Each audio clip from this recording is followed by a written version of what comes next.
On va étudier les lois de Birkot Hanehenim. On a commencé les brachot concernant le profit. Aujourd'hui, on va faire les définitions de quelque chose de très important dans la halakha, ce qu'on appelle pat abba bekisnin. La définition que le Gemara nous donne, pat abba bekisnin, le pain qui vient en poche, comme une poche. C'est quoi le pat abba bekisnin? C'est un composant fait des 5 espèces de céréales, c'est ça, c'est-à-dire le blé, l'orge, le seigle, l'avoine ou l'épeautre, les 5 espèces de céréales, mais contrairement à ce qu'on appelle le lechem gamour, il y a ce qu'on appelle le lechem gamour. Le lechem gamour, c'est quand vous prenez une de 5 céréales et vous la mélangez avec de l'eau et du sel. Et de la levure, bon, ou sans levure si c'est de la matzah pendant Pessah. Et vous mettez rien d'autre. Ça s'appelle lechem gamour, du pain parfait. Donc sur le pain parfait, tout le monde est d'accord que même si vous en mangez un tout petit morceau, vous devez faire une bracha spéciale qui s'appelle Hamotzi lechem min haaretz. D'accord? Qui a sorti le pain de la terre. Donc c'est une bracha de luxe. Hamotzi lechem min haaretz. Maintenant, l'Agmara vient et dit qu'est-ce qui se passe quand on mange un pat abba bekisnin, un pain qui se mange, qui est une poche. Alors, on définit là-bas qu'est-ce qu'on appelle un pat abba bekisnin. Alors, ça veut dire qu'on a rajouté quelque chose d'autre que farine, sel, eau, levure. Dès qu'on a rajouté quelque chose d'autre, on appelle ça pat abba bekisnin. Alors il y a plusieurs définitions. Il y en a qui disent que par exemple, pat abba bekisnin, comme son nom l'indique, c'est un pain qui est une poche. Donc ce serait donc du pain normal, mais en forme de poche. Kisnin, c'est la chambre de kiss. Et dans une forme de poche, et dans la poche, on aurait mis des ingrédients. Alors vous avez 2 sortes de pâte à babekisnin de cette forme-là.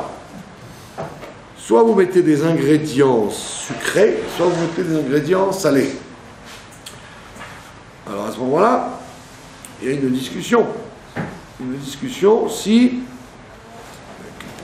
Si ça reste du pain, du pain d'agrément, du pain de dessert, ou du pain qui sert à faire un repas. Alors il y a une opinion qui dit, à partir du moment où tu as rempli de quelque chose tu as rajouté quelque chose à la pâte, à la farine, l'eau et le sel, ça ne mérite plus la bracha Hamotzi lechem min haaretz. C'est trop. Tu as dégradé le pain si tu as rajouté quelque chose dedans, quel que soit ce que tu rajoutes, que ce soit du salé ou du sucré. D'accord? Que tu rajoutes des choses salées ou des choses sucrées, ça enlève le caractère de pain. Et donc, d'après cette opinion-là, donc vous feriez toujours mésonote dès qu'il y a quelque chose dans la pâte à pain en question. Il y a une opinion qui est beaucoup plus particulière. Elle dit tout ça, c'est quand c'est du sucré. Quand c'est du sucré, effectivement, les gens n'ont pas l'habitude de fixer un repas sur du sucré. Donc, ça serait la définition de pâte à babekisnin, et on dirait donc borem et des maisonnotes dessus. Mais si c'est du salé, ah non, si c'est du salé, ça deviendrait une façon particulière de pain. Et donc dans ce cas-là, bien que vous ayez rajouté des choses dans votre pâte, comme ce n'est pas sucré, donc ça s'appellerait un pain de repas. Un pain qui sert à faire un repas. D'accord? Donc pour sortir du problème, il suffit simplement de ne pas, si on veut rester dans la définition de mésonote, il suffirait de manger une petite quantité. Comme ça, on ne prendrait pas le risque de faire Birkat Hamazon dessus. Alors, si vous en mangez une grande quantité, donc vous avez donc deux risques, et ces deux risques font pencher la balance pour dire qu'il faut dire un Birkat Hamazon. Premier risque, que peut-être la halakha est comme cette opinion qui disait qu'est-ce que soit vous mettez dedans, ça reste du mésonote, mais à condition de ne pas en manger trop. Parce que quand vous en mangez trop, ça veut dire que vous montrez votre intention d'en faire un repas. D'accord? Donc, si vous en mangez trop, que ce soit du salé ou du sucré, vous basculez dans un pain qui s'appelle qui est un repas, pas par ce que vous avez mis dedans, mais par la façon dont vous l'avez mangé, c'est-à-dire d'avoir mangé beaucoup. Quand vous mangez beaucoup, vous ne pouvez pas dire j'ai pas fixé mon repas dessus. C'est évident. Quand vous avez mangé beaucoup trop de gâteaux, ça s'appelle comme si vous aviez dit c'était mon repas. Vous ne pouvez pas jouer. Bon, là, il faut faire une différenciation et enlever une erreur qui est très connue. Il y a beaucoup de gens qui pensent que la bracha de mésonote est moins importante que celle de motzi. Donc ils se disent, si j'ai une crainte, il vaut mieux faire motzi. D'accord? En réalité, cette vision des choses est fausse. Ce n'est pas vrai que quand vous avez un doute sur quelque chose, il vaudrait mieux faire motzi que de faire mésonote. Pourquoi? Parce que la bracha de mésonote, elle est toujours valable. Même si vous avez fait mésonote sur une pomme ou un comment on appelle ça, un beefsteak, après coup, vous n'avez pas menti. Vous avez dit que Dieu fabrique des nourritures. Et évidemment, vous avez mangé de la nourriture. Vous n'avez pas mangé du papier. Donc même si vous avez raconté n'importe quoi, vous avez dit la bracha de mésonote, à partir du moment où c'est quelque chose qui nourrit, donc sauf l'eau et le sel, sauf ces deux éléments très généraux, l'eau et le sel, surtout si vous aviez dit mésonote, la plupart des décisionnaires vous disent mais oui, mais c'est une bracha exacte, tu n'as pas menti, tu n'as pas raconté n'importe quoi, tu as dit que Dieu crée des nourritures, ben oui, une pomme c'est une nourriture. On ne dit pas que c'est mésine, que ça nourrit longtemps. Si vous mangez une tomate ou un concombre, ça ne peut pas vous bourrer pour une journée. Mais ça vous a nourri un certain temps. Donc vous n'avez pas menti. Donc quand maintenant vous êtes en confrontation avec deux aliments à base de farine, d'accord, et qui vous mettent dans le doute, vous avez un pâte à babakisnin salé, d'accord, vous avez fait un pain de campagne. Vous avez fait un pain de campagne, donc il est salé. Vous avez mis de la viande, vous avez mis du thon, ce que je sais, vous avez fait un chausson au thon. On parle évidemment que vous avez utilisé de la pâte de pain normale. Et donc vous tâtez, comme on dit, vous tâtez, vous dites, est-ce que je vais faire motzi, est-ce que c'est du pain ou ça s'appelle patama bekisnin.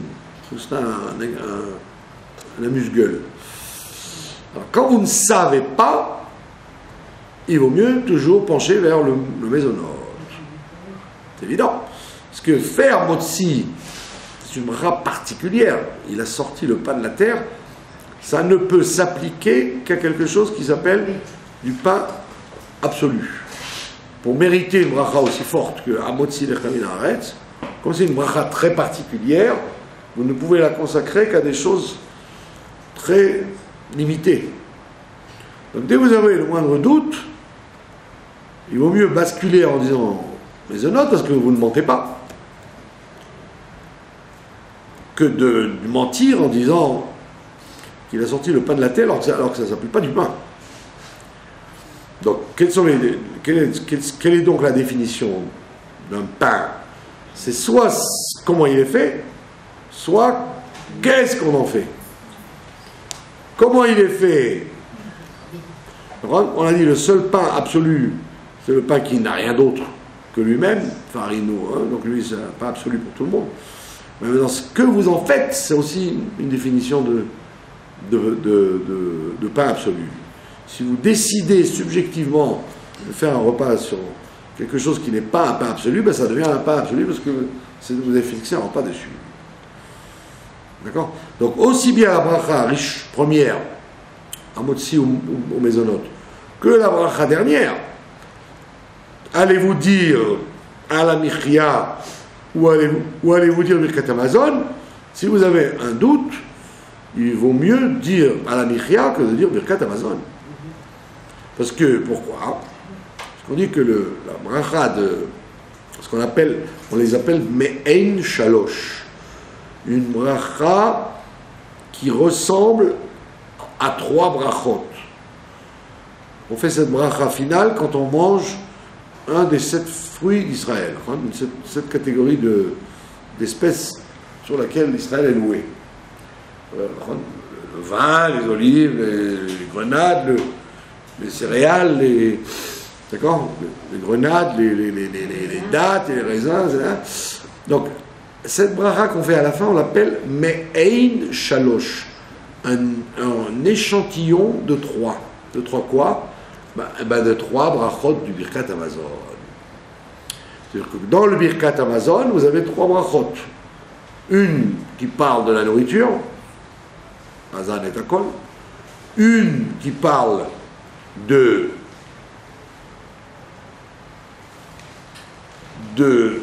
la terre d'Israël, qui a été instaurée par Josué, le choix, à la arrêt de l'Amazon, et une qui parle de la construction du temple, par David et Shlomo. Donc il faut mentionner la nourriture, la terre et le temple. Or, les Chachamim, ils ont composé donc une bénédiction qui prend un extrait de chaque chose, et si vous décortiquez cette bracha de fin, vous voyez bien qu'elle contient effectivement une mention de la nourriture, de la terre et du temple. Et donc on l'appelle Me'ein Shalosh, un échantillon de 3 brachot du Birkat Hamazon. Donc en fait, c'est comme si vous aviez fait un Birkat Hamazon concentré. Donc, d'après la Torah, quand vous avez fait un Michia, vous avez fait un Birkat Hamazon. Donc si vous ne savez pas quoi faire, il vaut mieux vous pencher vers le mini Birkat Hamazon que de risquer de faire un vrai Birkat Hamazon pour rien. Vous comprenez? Donc c'est pour ça que ces histoires de Patama Bekisnin, d'après cette première définition, vous qui est la poche, Kisnin c'est la poche. Il faut éviter d'être en porte-à-faux et donc d'en manger trop. Et alors si vous en mangez trop, vous allez dire voilà, vous prenez un gros pain de campagne, vous dites voilà, ça va être mon repas. Vous avez décidé clairement que ce sera votre repas. et bien là, vous n'hésiterez pas à dire Motzi et Birkat Hamazon dessus, parce que vous allez être rassasié quand vous sortez de table.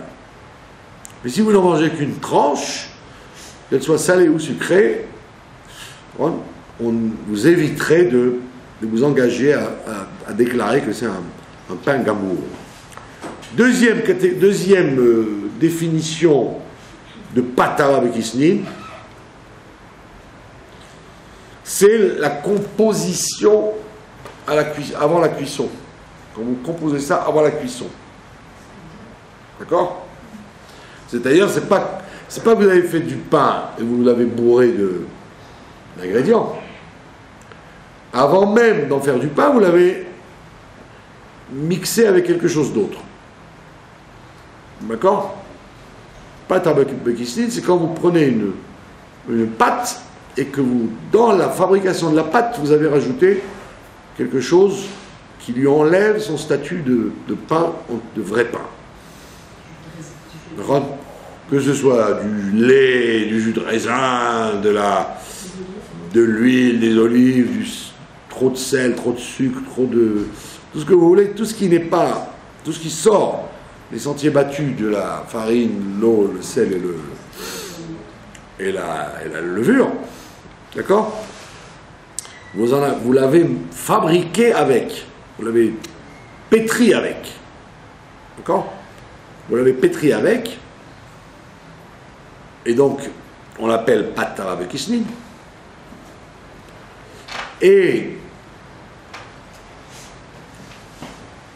là aussi, patara bekisnin, ce patara bekisnin en question, il est soumis à une très très grande discussion des décisionnaires. Et les décisionnaires, en vérité, sont très influencés par le mode de vie que les gens ont. C'est un grand klal qu'on a déjà vu plusieurs fois dans les Birkot HaNe'enim qu'on ne retrouve nulle part ailleurs. Les Birkot HaNe'enim sont des brachot subjectives. Ça veut dire que quand un décisionnaire vous dit on ne s'en sert pas comme pain, ben ça dépend où il est. Ça dépend où il est. Par contre, s'il est dans un pays arabe, dans les pays arabes, par contre, vous remarquez d'ailleurs tous les pains orientaux, ils sont faits que de pain, ils sont faits que d'eau, de farine, de sel, et c'est tout. Or, dans les pays orientaux, dès que vous rajoutez quelconque douceur à la pâte, ça en devenait un gâteau. Alors qu'en Occident, vous le voyez aujourd'hui, en Occident c'est flagrant, en Occident, on ne se gêne pas de fabriquer de la brioche et d'appeler ça du pain. Tous les pains de hamburger et les pains à sandwich et les pains et la croissanterie, etc., sont appelés des pains. Et pourtant, a priori, dans la tradition occidentale, autrichienne à l'origine, ben c'était tout naturellement qu'on mettait autre chose que de l'eau, on mettait du sucre, beaucoup d'œufs, etc. Alors on voit bien qu'il y a un aspect extrêmement fort de la tradition. D'accord? Donc, automatiquement, à partir du moment où la tradition change, puisque tous les juifs qui vivent en Amérique, par exemple, en Amérique, vous ne pouvez pas trouver un pain qui n'est pas doux. Ils ne savent pas ce que c'est la baguette. Le pain baguette, ils ne connaissent pas. Il faut toujours qu'ils rajoutent du sucre dedans. Et ils appellent pourtant ça du pain. Et tout ce qu'ils mangent est à base de ce pain-là. Et il l'appelle bread, il l'appelle du pain, ils n'appellent pas ça cake. Vous avez compris? Donc quand on vous dit, dans les Birkot HaNe'enim,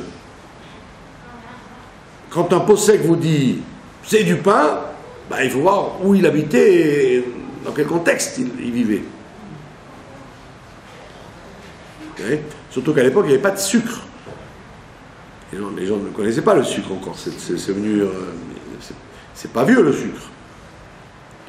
Donc les gens mangeaient des choses sucrées que parce qu'ils mettaient des dattes dedans ou des choses qui avaient un goût sucré. Mais il n'y avait pas cette tradition systématique comme aujourd'hui d'utiliser le sucre à tort et à travers.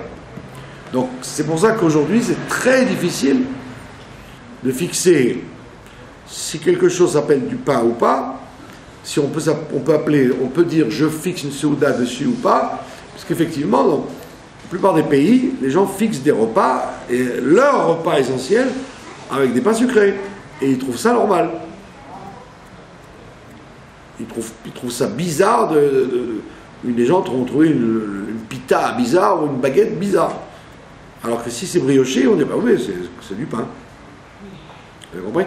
Donc, c'est très délicat de dire, à partir du moment où j'ai sucré, alors ça ne devient plus du pain. Ben, tout est fonction de la mentalité culinaire du pays dans lequel vous vivez, de la civilisation dans laquelle vous vivez. Donc, quand ils vous disent, par exemple, un hamburger pain maisonnote, ils sont bien gentils quand les gens appellent ça du pain maisonnote. Parce qu'ils ont rajouté un peu de jus de pomme, alors ils appellent ça du maisonnote. Oui, c'est brioché, mais en réalité c'est un pain de souda, parce qu'ils font les Américains, les Anglais, les Français, ils font des repas avec ça. Quand ils mangent dans un McDonald's, ça s'appelle le repas. Ils font un repas avec ça, ils ne font pas une collation avant de se mettre à table. Ça s'appelle le repas, parce qu'il y a tout dedans. Et donc c'est très embêtant de prétendre que vous avez mangé une simple collation. C'est pour ça qu'à ce moment-là, la seule façon que vous avez de basculer pour que ça reste du maisonnote et du amiria, il faut en manger une quantité très faible, à la limite que vous sortiez de table affamé, que vous n'avez qu'à peine rempli votre dent creuse, pour être tranquille. Mais si vous êtes bourré de ça, et après vous dites, mais non, mais c'est pas mon repas, ben, si tu l'as mangé à l'heure du repas, en tant que repas, et tu n'as plus faim jusqu'à 7 h du soir, ça s'appelle que tu as mangé du pain entier, même s'il est sucré. Donc tout ça, il faudra bien le voir. Ça, c'est la deuxième catégorie de ce qu'on appelle pata babekistin, c'est la plus douteuse, celle-là. Maintenant, la seule catégorie de pata babekisnin qui ne fait aucun doute, c'est quand la pata babekisnin en question s'appelle chez tout le monde du gâteau. Du gâteau, comment ça? Eh bien, quand ouvertement vous mettez dedans du chocolat ou ou beaucoup de sucre, ou de la vanille, quand tout le monde l'appelle un gâteau. Quand tout le monde appelle ça un gâteau, vous n'allez pas dire sur un rogueler au chocolat, vous n'allez pas dire j'ai un problème si c'est un pain ou pas un pain. Tout le monde est d'accord de dire que c'est pas du pain. Donc tout ce qui est pain d'épices, tout ce qui est considéré par le monde comme gâteau et jamais comme pain, ça s'appelle jamais pain, comme le mot lui-même trahit ce qu'il est. Alors là-dessus, vous n'avez aucun problème. Tout le monde est d'accord de dire que c'est du pata babekisnin, d'après toutes les déotes, et c'est le seul pain sur lequel tout le monde vous dira qu'on peut dire maisonnote tranquillement, et jusqu'à 240 grammes, vous êtes tranquille, vous pouvez ne dire qu'à la michia à la fin, parce que ça n'est pas un pain qui sert à faire un repas. Tout ce qui ne rentre pas dans cette catégorie-là, du pain sucré, c'est-à-dire du pain d'épices, etc., il est un pain douteux.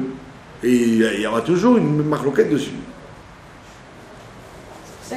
Et pour la petite histoire, le rabbi ne faisait maisonnote que là-dessus d'ailleurs. Le fameux lekach, le pain d'épices. Parce que le pain d'épices, tout le monde est d'accord de dire que c'est un gâteau. Un gâteau au miel, c'est un gâteau à rien d'autre. Vous avez compris? Mais quand les gens ils vont faire ce que j'appelle des targilim, des ruses de guerre, en mettant un peu d'œuf dedans ou un peu de jus de pomme dedans, c'est du vrai pain. Et vous ne voyez aucune différence, ni dans la forme, ni dans le goût, ni dans l'usage que vous en faites. Et les gens ils disent, ah non, mais c'est maisonnote. Maisonnote, ça n'a rien de maisonnote. Tu t'en sers comme pain, d'accord? Et tu n'aurais pas l'idée de le manger en dessert, tu le manges en tant que pain. Tu t'en servirais pas, tu ne présenterais pas ça à la fin du repas avec du champagne, en disant, bah tiens, c'est le gâteau d'anniversaire. D'accord? Donc, c'est des pains douteux, et donc ces pains-là, il faut éviter d'en manger trop. Si vous n'êtes pas sûr qu'il a été fabriqué de telle façon qu'il peut s'appeler un pat à babakisnin. Et s'il peut y avoir même écrit maisonnote et dar haïd, ils mettent des étiquettes dessus, il a une tête de Khalat Shabbat, il a tout d'un pain, et après on dit, oh non, mais c'est du maisonnote. Vous avez compris? Donc ça, vous ne pouvez l'utiliser comme maisonnote que si vous en mangez très peu. Vous avez vraiment accompagné un peu, mais vous n'en mangez pas plus qu'un ou un et demi maximum pour dire j'ai fait une collation, j'ai pas fait un repas. Vous voyez bien que Pat Abba Bekisnin, c'est une sugia, c'est un thème halachique qui jusqu'à maintenant continue à faire couler beaucoup d'encre et même de l'encre virtuelle sur Internet. Voilà. C'est-à-dire que toutes les larmaniotes, maisonnotes et tout qu'on prend pour éviter de faire des raclettes, ça sert à rien. Si vous en prenez qu'une, oui. Si vous en prenez qu'une, vous savez, vous vous arrêtez là en disant, bon, je ne veux pas rentrer dans les problèmes. Alors là vous pouvez dire, bah, tiens, je suis encore dans la limitation au niveau subjectif que moi, je n'ai pas fixé un repas dessus, puis je n'en ai pas mangé beaucoup. Mais si vous en mangez beaucoup, comme ce n'est pas du tout un patapa bagisnin gâteau, c'est pas une sucrerie, c'est du pain, et son nom est trompeur d'ailleurs. On l'appelle pain maisonnote. Vous voyez. Donc pour éviter le problème, il faut au moins limiter les dégâts en mangeant une quantité très limitée. C'est-à-dire d'en manger pas plus que 100 grammes, quoi, vous voyez. Un petit pain, pas plus. Voilà. Il y a des familles qui font leur pain de Shabbat, que Dieu les bénisse. C'est magnifique, les gens qui font le pain de Shabbat. Dedans, un œuf et du sucre. Ben ouais. C'est pour ça que je vous dis, le fait que vous rajoutiez un œuf et du sucre, vous en servez comme pain, ça a une tronche, ça a une tête de pain à fond. Donc c'est pas le tout de dire, ah, j'ai mis du sucre, donc ça y est, ça devient du gâteau. Ah, c'est pas du gâteau, vous n'en servez pas comme gâteau du tout, vous le mangez avec de la viande. Vous le mangez comme un pain, vous ne le mangez pas comme un gâteau. Et vous en mangez une quantité énorme, et il se présente. Il y a un clal qu'on n'a pas vu, c'est l'allure que ça a. Quand ça a l'allure d'un pain, d'accord, il est très difficile de dire non, c'est pas du pain. C'est pour ça que, à l'envers, de l'autre côté, si vous avez quelque chose qui a tout du pain dans sa composition, c'est-à-dire eau, farine, sel et levure, s'il n'a pas l'allure d'un pain, comme un béguélé, comme les petits béguélés ou des amuse-gueules que vous faites, il n'a pas d'allure de pain et il n'est pas conçu pour être un pain. Il est conçu pour accompagner des olives et du comment on appelle ça, un petit morceau de fromage. Donc il est lui-même conçu pour être un pain qui n'est pas présentable dans un repas. Donc là vous avez objectivement les éléments pour en faire un pain. Vous le faites au four et il n'a que de la farine. Vous regardez la composition, il a toute la finition d'un pain. Seulement il n'a pas l'aspect d'un pain. Un béguélé rond en paquet, il n'a pas un autre digne qu'un amuse-gueule. Donc il n'y a que si vous mangez tout le gros paquet que vous êtes en problème. Mais sinon, c'est évident que le fabricant ne l'a pas fait pour vous servir de pain, pour remplacer le pain, mais il vous l'a fait pour passer avec quelque chose de salé ou sucré. Donc vous avez donc deux facteurs, le facteur de l'allure est très important. Alors ça voudrait dire qu'il faudrait aussi faire sur des brioches par exemple qui sont faites comme des chalotes, faire aussi dessus. Exactement. Voilà. C'est pour ça que certains sfaradim qui vous disent ah si vous avez rajouté du sucre dans les chalotes Shavuot c'est du gâteau. À moins qu'elles soient vraiment gâteaux comme certains chalotes avec des raisins secs etc qui sont vraiment très douces. Mais autrement c'est un pain.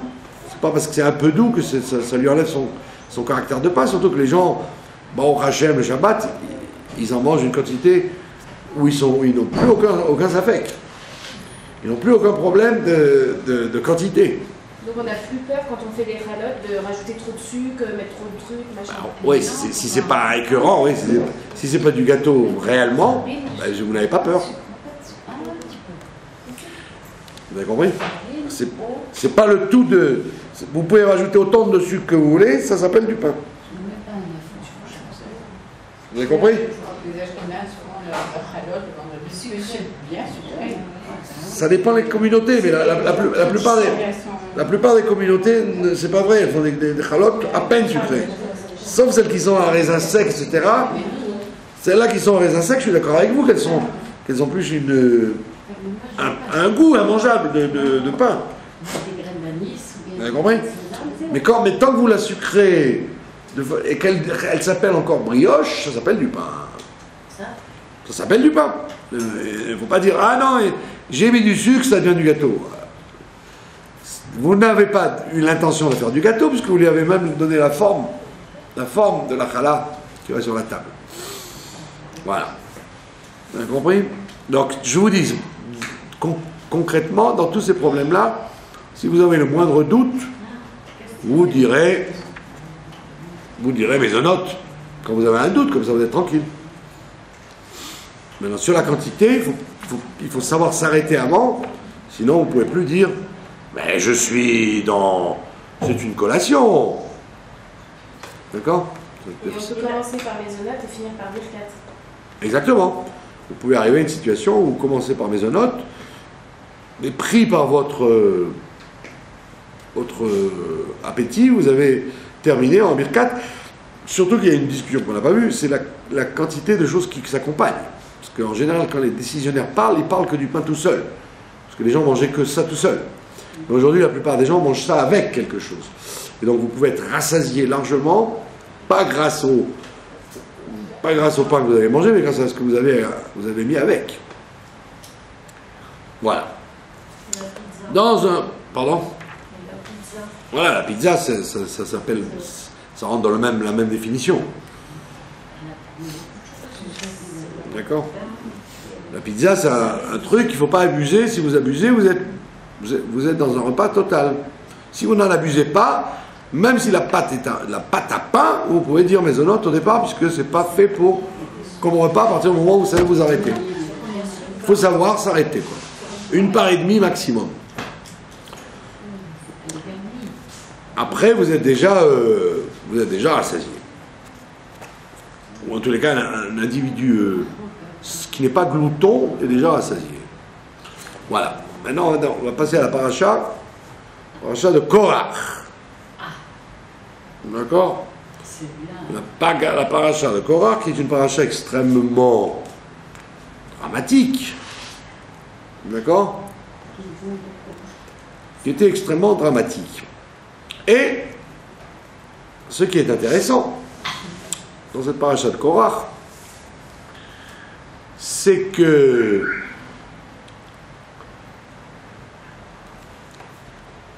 qu'on apprend de la paracha de Korach le principe de la providence divine. Comment se fait-il qu'on apprenne la providence divine de la paracha de Korach? C'est une belle question. D'accord? Quel rapport entre la providence divine et Korach? Eh bien, c'est très simple. On l'apprend de façon négative, mais on l'apprend quand même. La providence divine, ça veut dire qu'il y a une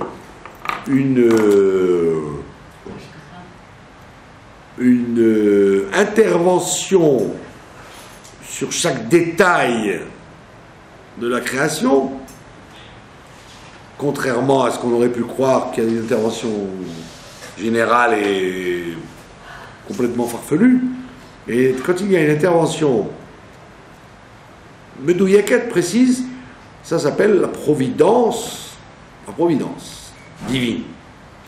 Et comment on le voit dans Korah?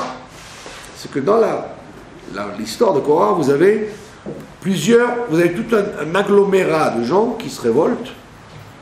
Donc vous avez Korah, vous avez 250 princes de Sanhédrin qui sont avec lui.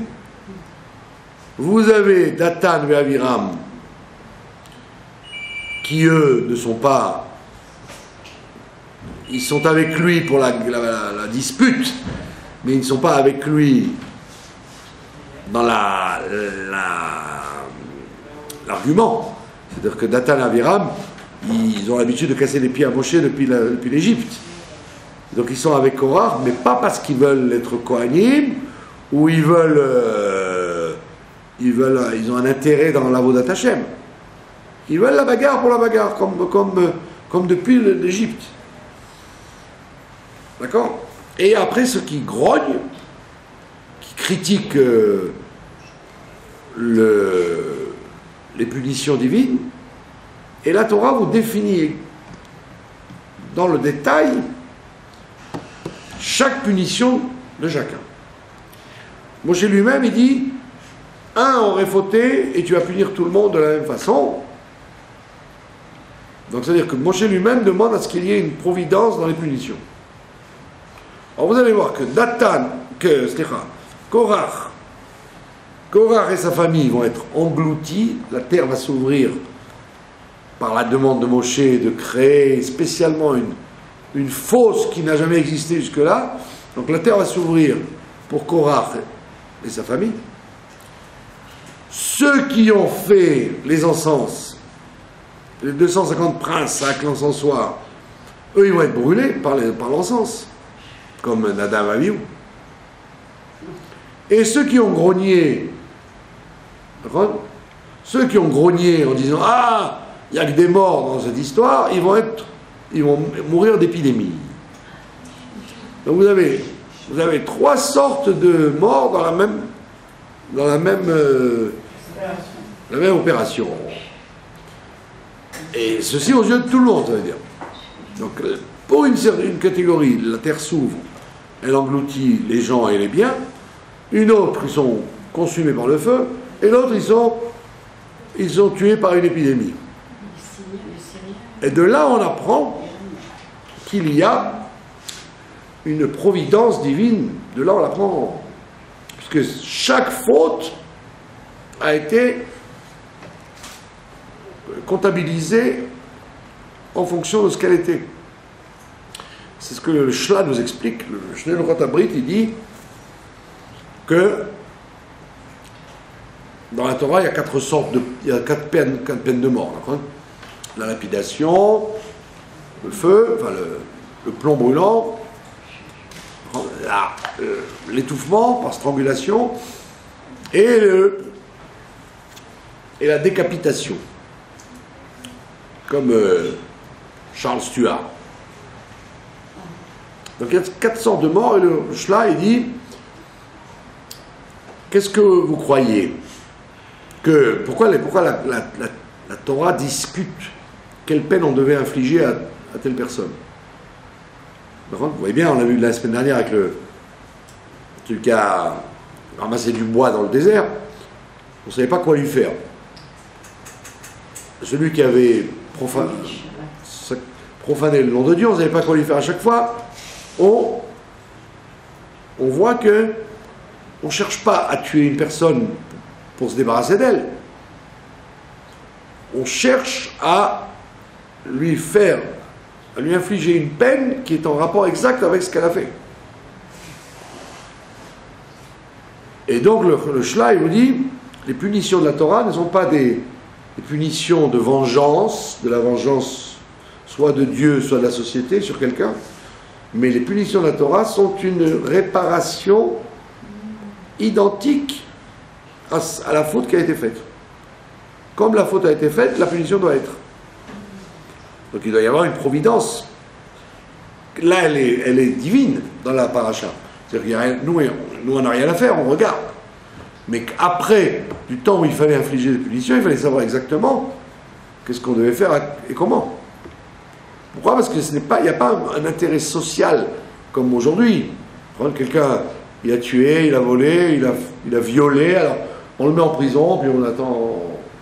Mais on ne choisit pas ni la forme de prison, ni stable, on veut l'éloigner de la société, c'est tout ce qu'on fait. Mais on n'essaie pas de cibler la réparation. Alors que la Torah cherche à cibler la réparation, dire que c'est exactement ça qu'il lui faut. Et dans la paracha, vous apprenez, dans le négatif, le principe de la providence divine. Ça veut dire que, jusqu'à maintenant, qu'est-ce qu'ils ont cru les Béné Israël dans le désert? Ils ont cru qu'il y avait un Dieu qui faisait du global, quoi. On envoie la manne pour tout le monde, on donne le pluie à tout le monde, on interdit à tout le monde de rentrer en Israël. Il y avait un aspect collectif. Et quand c'est collectif, eh ben, on a beaucoup de mal à comprendre que c'est Dieu qui gère. Oui. Si vous voyez une famine dans un pays, vous dites, bon, ben, c'est un phénomène de la nature. Mais si vous voyez que il y a une famine, mais il y a celui-là qui a à manger, celui-là non. Celui-là qui a la nourriture en abondance, et celui-là il a une nourriture très limitée. Quand vous voyez que tout est au niveau individuel et pas au niveau collectif, donc ça vous donne une force pour croire dans la providence divine. Quel est le principe de la providence divine? C'est que les gens sachent que Dieu est là dans ce monde-là, qu'il y a une immanence. Dieu est immanent, il est là. Alors que si c'est collectif, ça donne le sentiment qu'on a envoyé d'en haut un ordre d'exécution, puis ça fait comme ça peut, quoi. Comme les Havdil, un bombardement, comme ils disaient les Anglais pendant la guerre, ils ont repris la formule du Rabbi Maharaj d'ailleurs, sans le savoir. Ils disaient chaque bombe a son adresse. Ils disaient comme ça, chaque bombe a son adresse. Et ce que disait le Maharaj, Rabbi Maharaj, Rabbi Shmuel, il disait chaque balle a son adresse. Quand il y a une guerre, vous avez l'impression qu'on tire n'importe comment, mais en réalité, comment ça va être et sur qui et comment, c'est quelque chose de ciblé. Et donc ça veut dire que ça enlève le côté effrayant, anarchique du jugement de Dieu. Donc si vous avez une crise économique dans le monde, vous allez dire, bon, ben voilà, c'est une crise économique. Et pourtant, dans une crise économique, vous allez voir qu'il y a des gens comme on dit, qui sont touchés par la crise, puis il y a des gens qui n'ont rien à voir avec ça. Alors soit vous allez dire qu'ils sont pistonnés, ils sont proches de la source, ou alors vous allez dire peut-être qu'il y a une providence divine qui fait que cette personne-là, elle a quelque chose qui fait qu'elle a un traitement différent. Et c'est intéressant parce que les Bnei Israël n'avaient pas compris ça au moment de la manne. Au moment de la manne, ils auraient dû le comprendre déjà. Parce que la manne, elle tombait pour tout le monde, d'accord? Mais elle ne tombait pas de la même façon si vous étiez Tzadik, Benoni ou Racha. Alors comme je pense, je ne l'ai pas lu, mais je pense que c'est comme ça. C'est que Tzadik, Benoni ou Racha, ça devait dépendre de la journée. Il n'y a pas de Tzadik, Benoni ou Racha dans la vie. Il y a Tzadik tel jour, et Benoni un autre jour, et Racha un autre jour. C'est pas tout le temps que vous êtes tout le temps Tzadik, ou tout le temps moyen, ou tout le temps pas bien.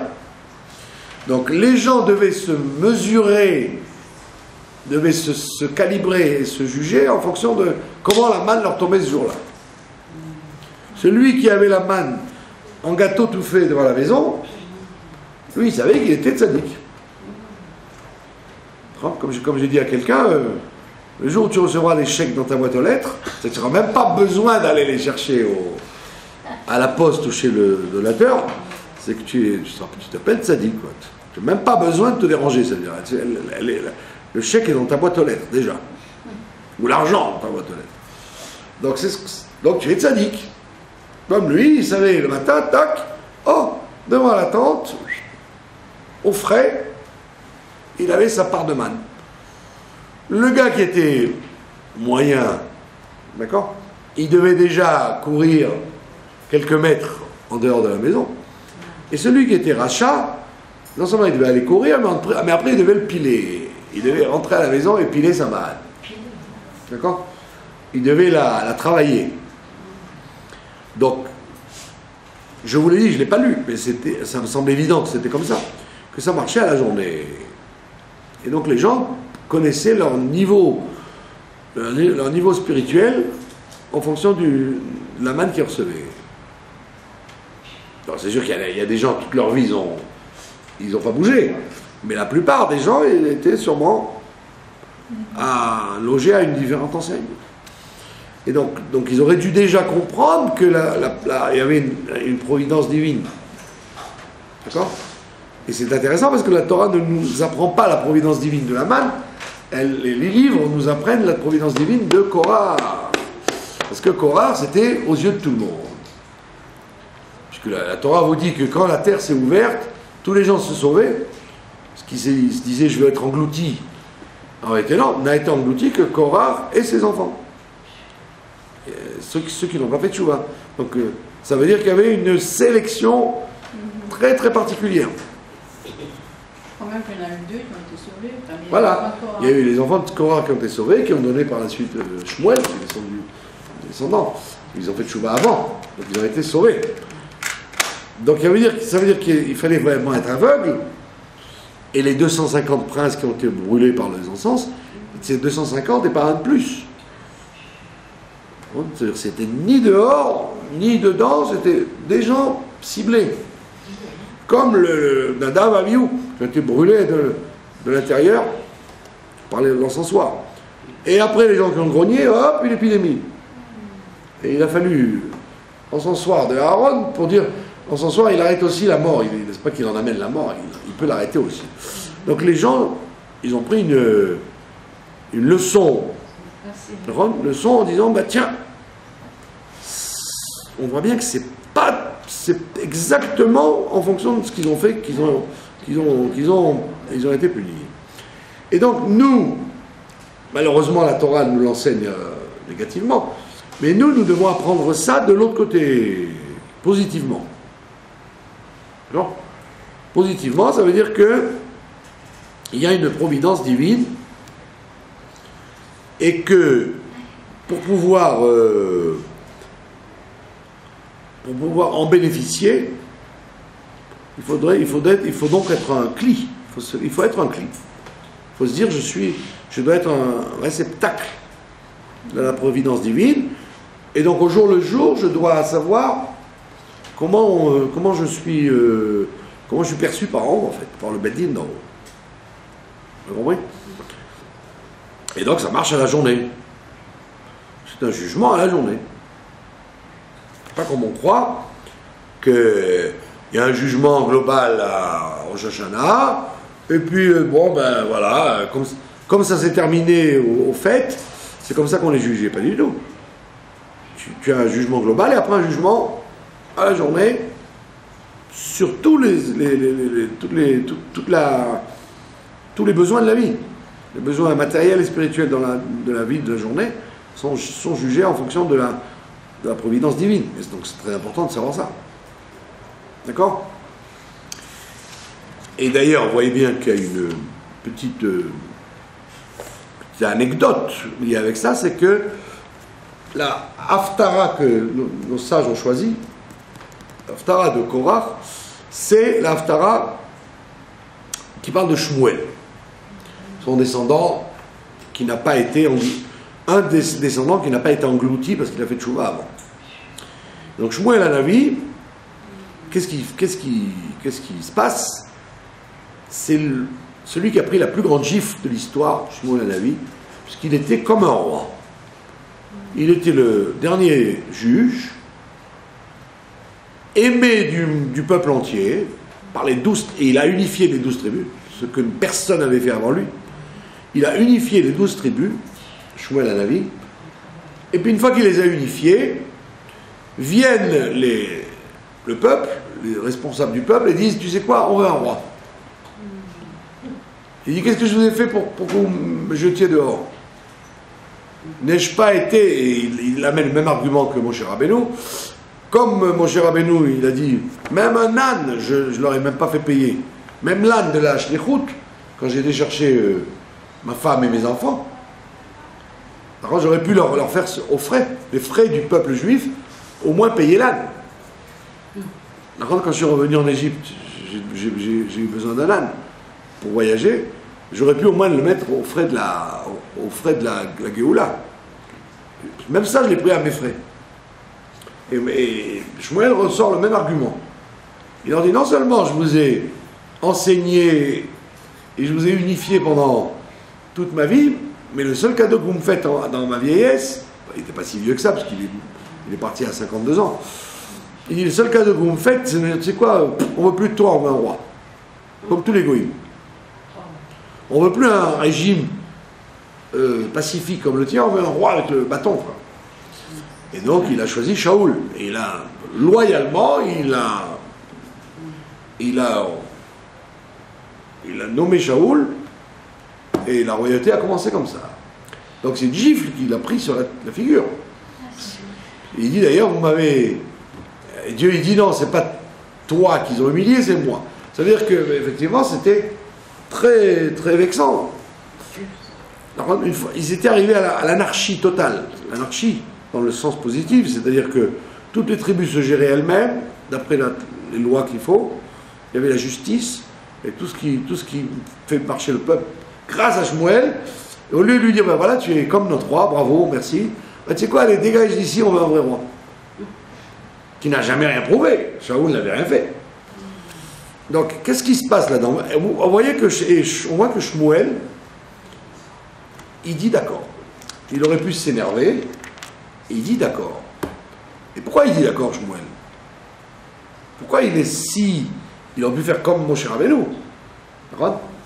On dirait que tout ce que je vous ai fait, c'est comme ça vous réagissez. On voit qu'il dit d'accord, et il est loyal, il va mettre l'huile d'onction sur Shaoul, et ils vont faire la fête, en disant, voilà, c'est Shaoul le roi. C'est que Shmuel Hanavi a compris qu'il y a une providence divine. Que ce que Korach a fait, qu'est-ce qu'il a fait, Korach? Il est venu dire à Moshe, dégage d'ici, tu en as fait trop. Il y a beaucoup de choses que tu as inventées, en fait. Il n'a pas dit clairement tout. Il a dit plein de choses, c'est vrai, tu as fait. On peut pas se l'enlever. La mer rouge, la Torah, la manne, c'est vrai. Mais le reste, les nominations, qui va faire quoi, etc., ça c'est peut-être toi qui as inventé. Et Moshe s'énerve. Moshe, il n'a pas dit, bon ben d'accord, ok. Non, non, il prie pour que la terre s'ouvre et il prie pour que la justice soit faite. Donc, le descendant de Korah, c'est Shmuel. Shmuel Hanavi, on lui fait le même coup qu'il a fait, que son ancêtre a fait. Il savait qu'il était descendant? Eh oui. Livnei Korah. Livnei Korah, dans le temple, c'était les enfants de Korah, les chanteurs, les Lévim chanteurs. Donc il s'est dit, tiens, voilà, la providence divine a fait que, comme mon ancêtre, lui, il a été puni, mais il n'a pas nettoyé la faute, il a été englouti. Donc il n'arrête pas. Donc il vient et il dit, ok, j'ai compris le message, on vient me faire ce que mon ancêtre a fait à Moshe. Et donc c'est au lieu que lui, Korah est venu dégommer le Méler. Moshe c'est comme le Méler, d'ailleurs Korah le dit, il dit, tu t'es fait Méler, tu t'es fait roi. D'accord? Donc Korah vient pour enlever la royauté, donc on le ramène pour que lui fasse la tchouva de son ancêtre et que lui il installe la royauté, qu'il accepte de se retirer et dire, eh ben, Oui, c'est vrai, il faut qu'il y ait un roi. C'est-à-dire qu'on voit que on a bouclé la boucle. Quand vous lisez l'Haftara, vous ne faites pas attention à ça.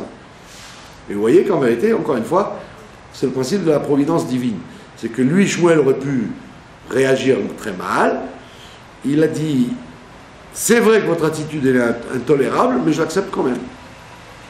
En tant que chauffette, il aurait pu dire, pas question, je suis le Meller, je l'ai prouvé, j'ai tout fait comme il faut, dégagez d'ici. Pas du tout, il dit, vous voulez un roi? Eh bien très bien, vous allez avoir un roi. Vous voulez le roi avec le bâton? On va vous donner un roi avec un bâton. Et donc on voit bien que c'est quoi la providence divine? C'est pas de le savoir, c'est de réagir quand quelque chose se passe, de relier la providence divine avec ce qui se passe. Bien ou mal. Quelque chose de bien ou de mal, tu dois sans arrêt te positionner en disant, tiens, si Dieu m'a montré ça, c'est pas qu'il l'a montré à tout le monde, il l'a montré à moi. Providence divine. D'accord? Et c'est en passant que dans le fameux livre Hayom Yom, dans le fameux livre Hayom Yom, le rabbi précédent, il dit ça, il dit notre travail dans ce monde-là, le Baal Shem Tov nous a enseigné ça, notre travail permanent, c'est de rechercher la providence divine chaque instant. Chaque instant, retrouver la providence divine. Pourquoi telle et telle chose arrive à tel moment. D'accord? Et alors, à partir du moment où on sait...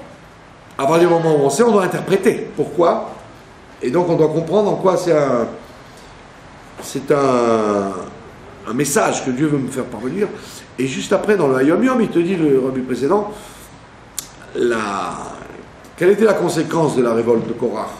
C'est que les Lévi'im, ils ont été nommés la tribu de Dieu.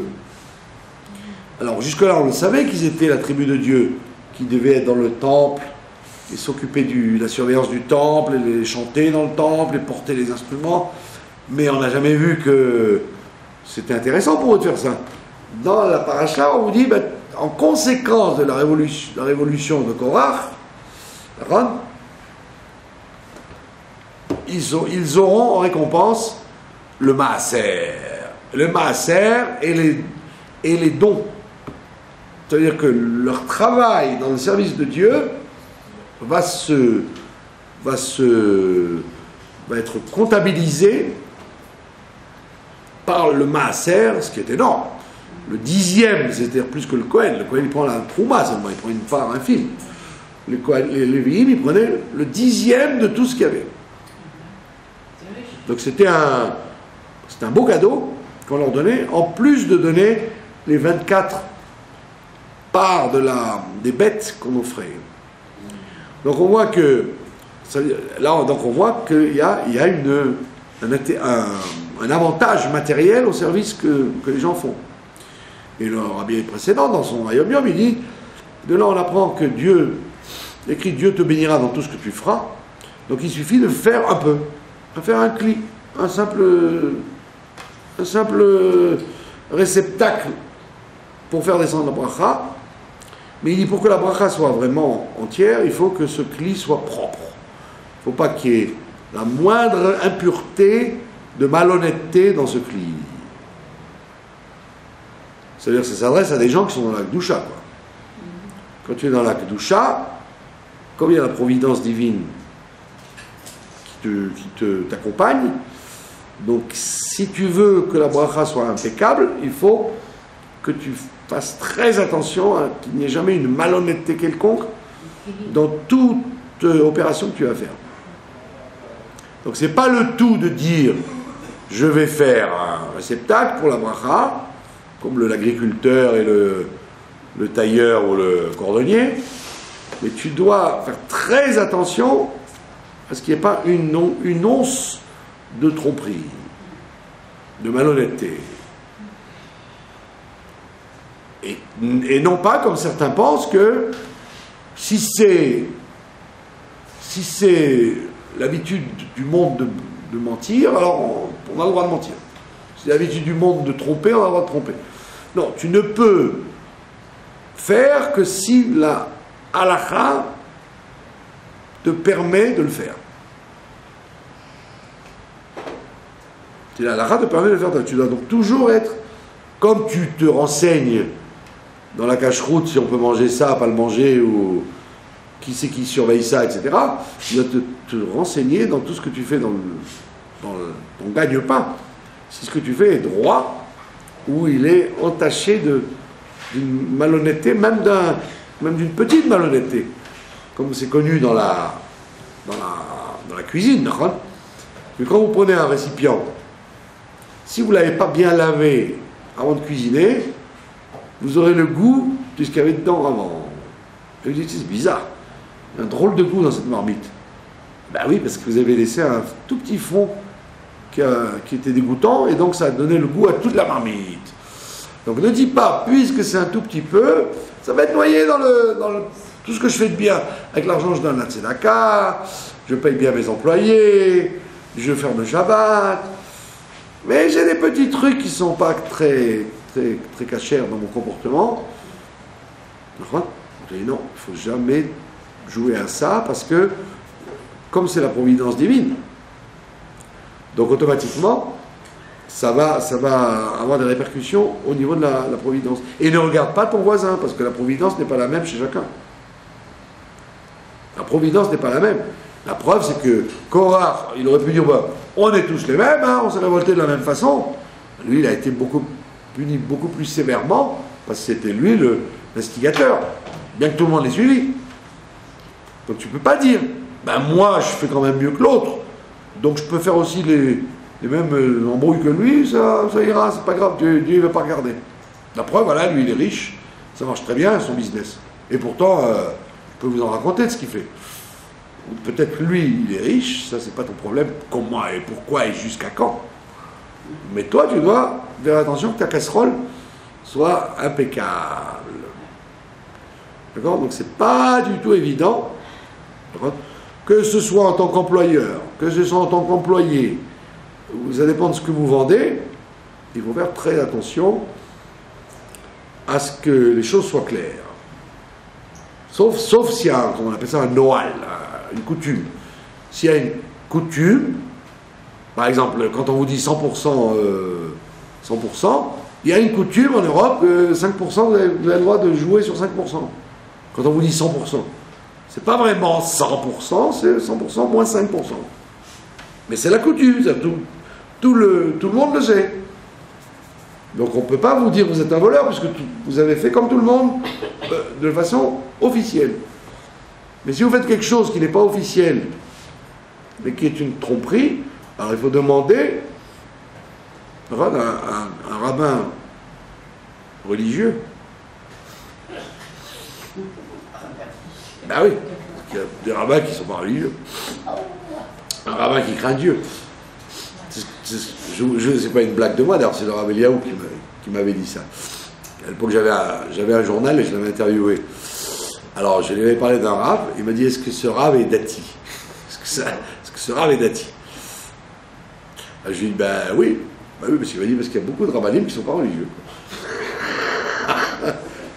Ils ont rabbin comme l'autre, il est cordonnier ou boucher, mais la Hirat Shamaïm, c'est pas sa cam. Donc il faut demander à un rabbin religieux si on a le droit de faire cette chose-là au niveau financier, économique, etc., pour être sûr que le cli, que le récipient soit propre pour amener la bracha à long terme. D'accord? Voilà. Et il ne faut pas dire tout le monde le fait, donc c'est permis. Est-ce qu'on peut annuler une providence divine? Oui, bien sûr. C'est ce que dit la parashat Berukota, vous vous rappelez? Il dit, si vous marchez avec moi en disant que c'est le fruit du hasard, je marcherai avec vous par le fruit du hasard. Donc si tu te comportes sans arrêt en brouillant les cartes, ben, la providence, tu ne vas plus rien y comprendre. Elle va être complètement faussée, la providence divine. Bien sûr. Donc on n'a pas intérêt à annuler. Ben voilà. Parce que tu Perdant. es perdant, ouais. tu risques de prendre une balle perdue, comme on dit. C'est tout ce qui va t'arriver. Mais si on peut l'annuler, c'est ce que dit la paracha. Vous allez avec moi en disant que je fonctionne par hasard, eh ben je vais fonctionner par hasard, vous allez voir. C'est pas ça, par exemple, on sait que telle personne avant avait fait des problèmes et tout, et qu'on revit la même chose avec nos descendants, quoi. Est-ce que forcément ça va se passer comme ça, ou ça peut s'annuler, quoi? Ça peut s'annuler si on fait le tikkun, oui, si on répare. Si on répare. À notre façon à nous. Si on répare, il n'y a plus le... Oui. Lui, Shmuel, il a compris. Il n'a pas fait exprès qu'on se moque de lui en disant pas droit. Lui-même, il a compris que c'était en lui renvoyant l'ascenseur. Donc c'est à nous de faire la même chose, de régler les problèmes avant qu'on nous les règle d'une façon désagréable, quoi. Voilà, Shabbat Shalom, et merci de votre attention.